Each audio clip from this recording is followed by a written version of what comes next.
সকলকে আমার শুভেচ্ছার ভালোবাসা জানিয়ে শুরু করছি। আজ তোমাদের সঙ্গে আলোচনা করব মনীন্দ্র গুপ্তের লেখা অ্যাডভেঞ্চার বর্ষায় এর প্রশ্নোত্তর। তাহলে মনীন্দ্র গুপ্তের লেখা অ্যাডভেঞ্চার বর্ষায় তোমাদেরকে পড়িয়ে দিয়েছি। আজ তোমাদের সঙ্গে আলোচনা হবে অ্যাডভেঞ্চার বর্ষায় মনীন্দ্র গুপ্তের লেখা সেই অ্যাডভেঞ্চার বর্ষার প্রশ্ন এবং উত্তর। তার আগে মনীন্দ্র গুপ্ত সম্পর্কে কিছু কথা। মনীন্দ্র গুপ্ত জন্ম 1930। বাংলা কবিতা ও গদ্য রচনা একটি উল্লেখযোগ্য নাম। গদ্য পদ্য মিলিয়ে প্রকাশিত গ্রন্থের সংখ্যা প্রায় 30। দীর্ঘকাল পরমা নামে একটি ক্ষুদ্র পত্রিকা সম্পাদনা করেছেন। প্রকাশিত উল্লেখযোগ্য গ্রন্থের মধ্যে রয়েছে অক্ষয় মালবেরি, চাঁদের ও পিঠে। 2011 সালে তিনি সাহিত্য একাডেমি পুরস্কারে সম্মানিত হন। এই গেল মনীন্দ্র গুপ্ত সম্পর্কে। এবার হচ্ছে প্রশ্ন উত্তর। 1. মনীন্দ্র গুপ্ত কোন পত্রিকা সম্পাদনা করতেন? মনীন্দ্র গুপ্ত পরমা নামে একটি পত্রিকা সম্পাদনা করতেন। তাঁর লেখা একটি বইয়ের নাম লেখো। তাঁর লেখা একটি বইয়ের নাম অক্ষয় মালবেরি। অনধিক 2টি বাক্যে নিচের প্রশ্নগুলির উত্তর দাও। 3 দাগের প্রশ্ন, অনধিক 2টি বাক্যে নিচের প্রশ্নগুলির উত্তর দাও। 3.1 এই গল্পের কথক কী সূত্রে বাড়ি এসেছিল? এই গল্পের কথক গরমের ছুটি পড়ায় সূত্রে বাড়ি এসেছিল। 3.2 খবর পেয়ে কারা কারা এলো? খবর পেয়ে তার পিস্তুত মাস্তুত ভাই বোনেরা একে একে এলো। পরের প্রশ্ন 3.3 টম বয় শব্দের অর্থ কী? টম বয় শব্দের অর্থ হল দামাল, ডানপিটে বা দুর্ধর্ষ প্রকৃতির মেয়ে, যারা ছেলেদের মতো চঞ্চল, ছেলেদের মতো বিপজ্জনক কাজে এগিয়ে আসে, ছেলেদের মতো বিপজ্জনক খেলা খেলতে ভালোবাসে, তাদেরকে বলা হয় টম বয়। কার নাকে নোলক ছিল? কথকের সেজ পিসিমার মেয়ে নাকে নোলক ছিল। ভাই বোনেরা মিলে ঠিক কী করলো? ভাই বোনেরা মিলে ঠিক করলো যে তারা এই ঝড় বৃষ্টির মধ্যেই একসাথে, না উত্তরটা ভুল হয়ে যাচ্ছে। ভাই বোনেরা মিলে ঠিক করলো তারা সবাই মিলে ছোট পিসিমার বাড়ি এবং সেজ পিসিমার বাড়ি বেড়াতে যাবে, ঘুরতে যাবে, বেড়াতে যাবে। ফ্যানসা ভাত কি? ফ্যান ভাতের ফ্যান, যা চালের সাথে একসাথে মিশে শুকিয়ে গিয়ে একটা পুষ্টিকর নরম ভাত তৈরি করে, তাকে বলা হয় ফ্যানসা ভাত। এক কথায় ফ্যানযুক্ত ভাত। অশ্বিনী কুমার দত্ত কে ছিলেন? অশ্বিনী কুমার দত্ত ছিলেন একাধারে শিক্ষক, বহুভাষাবিদ, সুপণ্ডিত এবং সমাজসেবক। তিনি বরিশালের গান্ধী নামেও খ্যাত ছিলেন। কথক এবং তার ভাই বোনেরা সন্ধ্যার আগেই কোথায় গিয়ে পৌঁছেছিল? কথক এবং তার ভাই বোনেরা সন্ধ্যার আগেই মাঠ পেরিয়ে তাদের গন্তব্যে বা নিরাপদ আশ্রয়ে পৌঁছে গিয়েছিল। 5 ভাই বোনের কাছে ছাতা কটা ছিল? 5 ভাই বোনের কাছে মাত্র একটা, তাও ফুটো ভাঙা ছাতা ছিল। বাড়ি ফিরে কথক কী করেছিল? বাড়ি ফিরে কথক ভিজে জামা কাপড় বদলে শুকনো জামা কাপড় পরে কাঁথার মধ্যে সেঁধিয়ে শরীর গরম করার চেষ্টা করেছিলেন। এরপরে আছে সন্ধি বিচ্ছেদ। দেশান্তর, দেশ যুক্ত অন্তর, তাহলে দেশান্তর কী হবে? দেশযুক্ত অন্তর, সেটা হলো দেশান্তর। তারপরে আছে আষাঢ়ান্ত, আষাঢ় অন্ত, আষাঢ় যুক্ত অন্ত, আষাঢ়ান্ত। তারপরটা হচ্ছে সূর্যাস্ত। সূর্যাস্ত সন্ধি বিচ্ছেদ কী হবে? সূর্য যুক্ত অস্ত্র, সূর্যাস্ত। তাহলে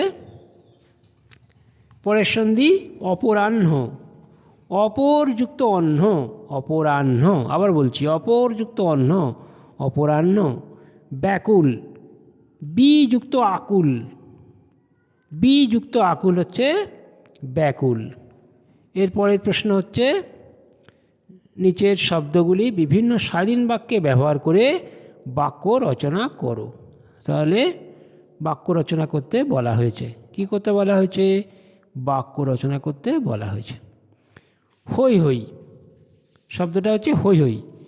পিকনিকে যাওয়ার আনন্দে সমস্ত ছেলেমেয়েরা হৈ হৈ করতে করতে বাসে উঠল। পরের শব্দ পুটপাট। বৃষ্টির প্রথম ফোঁটাগুলো টিনের চালের উপর পুটপাট করে শব্দ করতে লাগলো। টুবু টুবু, বর্ষার একটানা ভারী বৃষ্টিতে গ্রামের দিঘিটি জলে টুবু টুবু হয়ে গেছে। ছিপছিপে, রাজু নিয়মিত ব্যায়াম করার ফলে এখন বেশ ছিপছিপে ও সুস্থ শরীরের অধিকারী। ছটফট, প্রচণ্ড গরম আর লোডশেডিংয়ের কারণে বাচ্চাটি বিছানায় ছটফট করছে।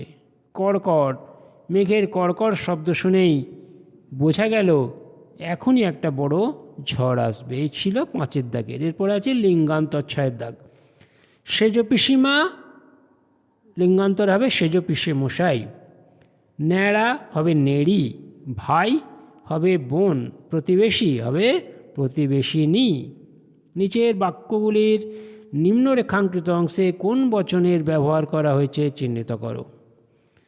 আমরা 4 ভাই 1 বোন, এটা বহুবচন। ছোট ছোট হচ্ছে বহুবচন। সেজ পিসিমার মেয়ে একবচন। পুকুরের আধাত লম্বা পুরানো, এটাও বহুবচন। আমরা কালক্ষেপ না করে 1.5-2 কুড়ি কই, কই 1.5-2 কুড়ি কই, এটা হবে বহুবচন। এই গেল বচন। নিচের বাক্যগুলির কোন পুরুষের ব্যবহার হয়েছে লেখো। তাহলে নিচের বাক্যগুলো কোন পুরুষ তা নির্ণয় করতে বলা হয়েছে। 1, আমরা সবাই 2-1 বছরের ছোট বড়, এটা উত্তম পুরুষ।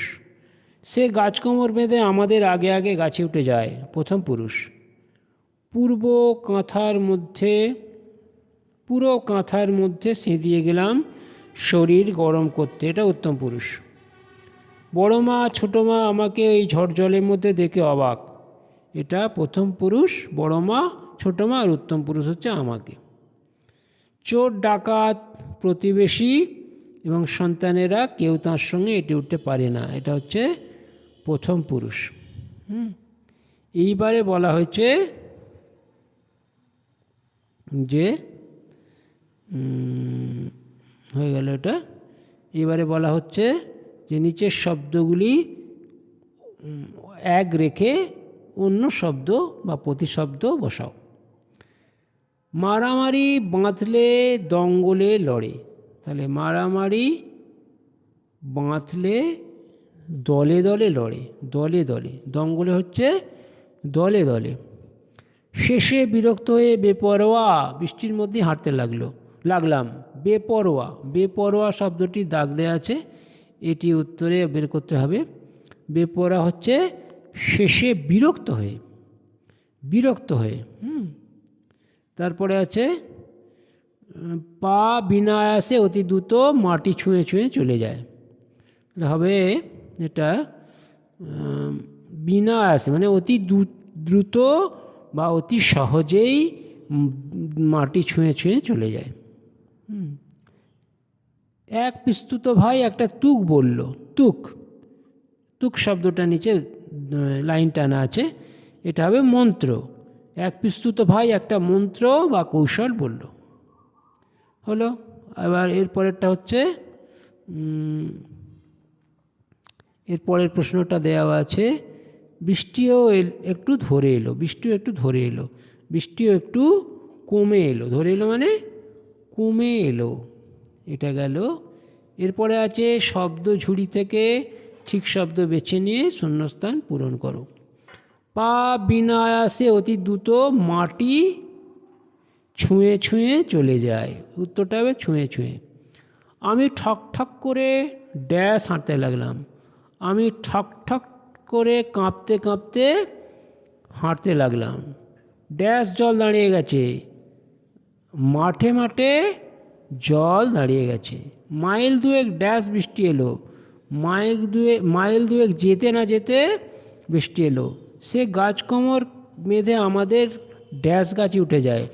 সে গাছ কোমর বেঁধে আমাদের আগে আগে গাছে উঠে যায়। এই হলো 10-এর দাগের প্রশ্নোত্তর। এইবারে কিছু শব্দার্থ আছে, সেগুলো নিয়ে বলি। শব্দার্থগুলো হলো গাছ কোমর, কোমরে কাপড় শক্ত করে পেঁচিয়ে বা জড়িয়ে নেওয়া। দঙ্গল মানে দল। ফ্যানসা ভাত মানে ফ্যান সমেত ভাত। ঘুঁট মানে গোলমাল। অনাবৃত মানে আবরণহীন। দুর্ধর্ষ মানে যাকে পরাজিত করা কষ্টকর। আয়াসে মানে পরিশ্রমে। আষাঢ়ান্ত মানে আষাঢ় মাসের শেষ। সে দিয়ে মানে প্রবেশ করে। এরপরে দুটো টিকা আছে, এক হচ্ছে অশ্বিনী কুমার দত্ত আর দুই হচ্ছে সেজ পিসিমার মেয়ে টম্বয়। অশ্বিনী কুমার দত্ত জন্মস্থান বরিশাল জেলার বাটাজোড় গ্রাম। পেশায় শিক্ষক। দৃঢ়চেতা অশ্বিনী কুমার ছিলেন বহু ভাষাবিদ, সুপণ্ডিত। তিনি বরিশালের গান্ধী নামে খ্যাত ছিলেন। ভক্তিযোগ, কর্মযোগ ইত্যাদি বইয়ে তাঁর জ্ঞানের স্বাক্ষর রয়েছে। ব্যক্তিগত জীবনে অশ্বিনী কুমার দত্ত সমাজসেবা এবং দেশসেবামূলক কাজের সঙ্গে যুক্ত ছিলেন। এরপর হচ্ছে টমবয়। সেজ পিসিমার টমবয় মেয়ে। টমবয় মেয়ে বলতে এক কথায় বলা যেতে পারে ডান পিঠে বা দুর্দান্ত প্রকৃতির মেয়ে। যে মেয়েরা সাধারণত হৈ হৈ করে বিপজ্জনক খেলা খেলতে ভালোবাসে তাদের এই নামে ডাকা হয়। আলোচ্য পাঠ্যাংশে সেজ পিসিমার দুরন্ত সাহসী মেয়েটিকে তার লাগাম ছাড়া স্বভাবের জন্য টমবয় বলা হয়েছে। এই গেল প্রশ্নোত্তর। তোমাদের সকলকে ভালোবাসা শুভেচ্ছা জানিয়ে শেষ করছি। তোমরা খুব ভালো থেকো।